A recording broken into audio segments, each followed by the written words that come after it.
jessi. So let's go.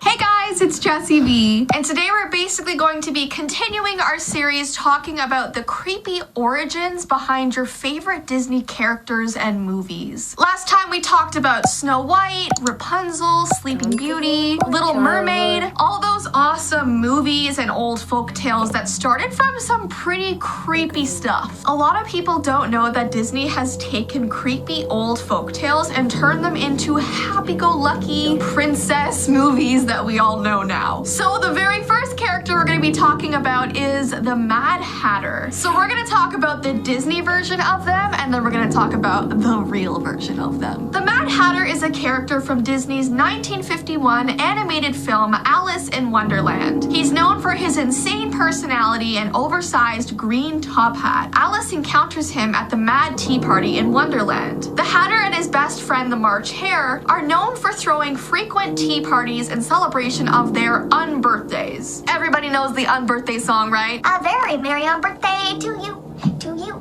I just dropped my phone. So let's go back into history all the way back to the 1800s. The term as mad as a hatter was actually used a lot back then, and for a very sad reason. It was referring to the men that used to make hats back in the day that actually lost their minds due to the chemicals they were using to make these hats. The felt hats these men were making were actually filled with mercury, which is a very, very toxic chemical. And when people were exposed too much to this chemical, their behavior would become erratic, hyper, and just overall insane. So the way they acted was actually similar to the actual Mad Hatter character in Alice in Wonderland, and that is actually where he was inspired from, which is kind of sad. I mean, these real people who were making the hats back in the 1800s really suffered. So it's just so strange going back and watching Alice in Wonderland, knowing that the Mad Hatter character came from such a horrible time.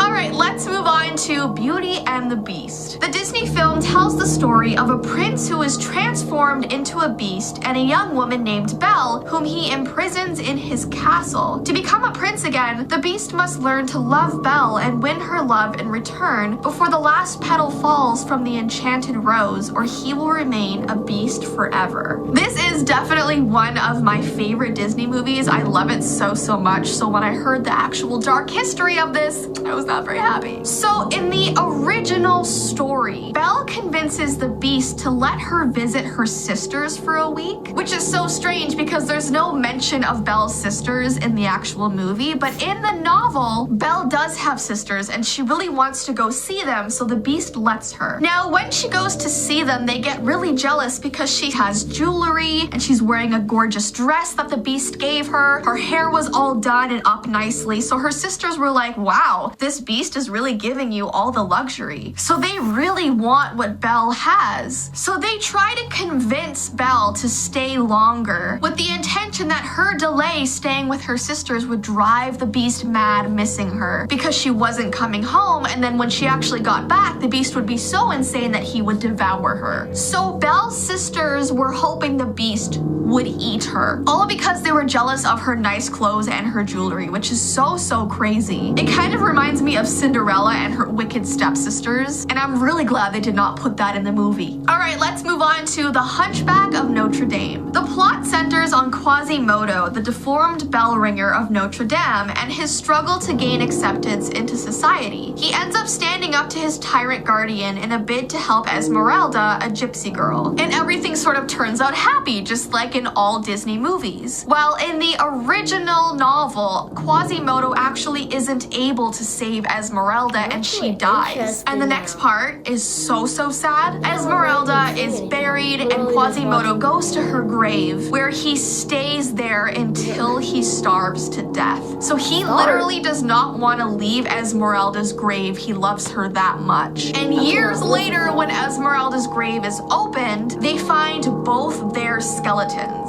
And when they try to separate them, they turn to dust. So they were together even in death, and it's just so sad, and I'm just also glad they didn't put that in the movie. I just want to know why people were writing such sad stories back in the day. I mean, all of these fairy tales and Disney movie origins are horrible. All right, let's move on to Pinocchio. The film stars a puppet brought to life by a fairy who tries to earn his right to become a real boy as he faces the challenges and dangers of a dark, hostile world of crooks, villains, and monsters. And I mean, even in this Disney movie, if you have seen it, it is really dark already, to be honest. It is one of the darker Disney movies. Misbehaving boys are basically brought to this place called Pleasure Island, where they are transformed into donkeys and then sold into slave labor.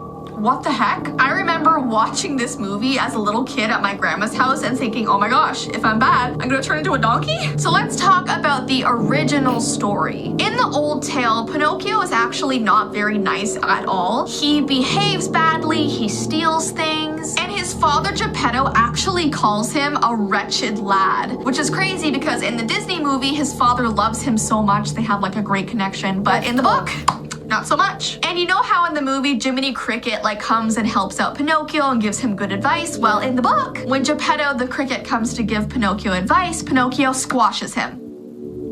Yeah, and then the book ends with Pinocchio actually dying. A cat and a fox kidnaps him, steals his money, and then hangs him from a tree and watches him die, which is extremely bizarre. I have heard like different endings to the Pinocchio story, so that is one of them, but like, what the heck? All right, let's move on to Peter Pan, which I have done a whole video about, so we're kind of just gonna go through this quickly. In this Disney animated film, Wendy and her two brothers are amazed when a magical boy named Peter Pan flies into their bedrooms, supposedly in pursuit of his rebellious shadow. He and his fairy friend Tinkerbell come from a far-off place called Neverland, where children stay perpetually young. Enchanted, the kids follow him back, but when Pan's nemesis, the pirate Captain Hook, causes trouble, the kids began to miss their old life. So in the old book, as you guys might have known, Peter Pan is not good at all. In fact, he's very much like a villain. He actually hates adults so much that he actually kills off the lost boys when they get older. So basically, if you're too old to be in Neverland, Peter Pan gets rid of you. It literally says in the book, when they seem to be growing up, which is against the rules, Peter thins them out.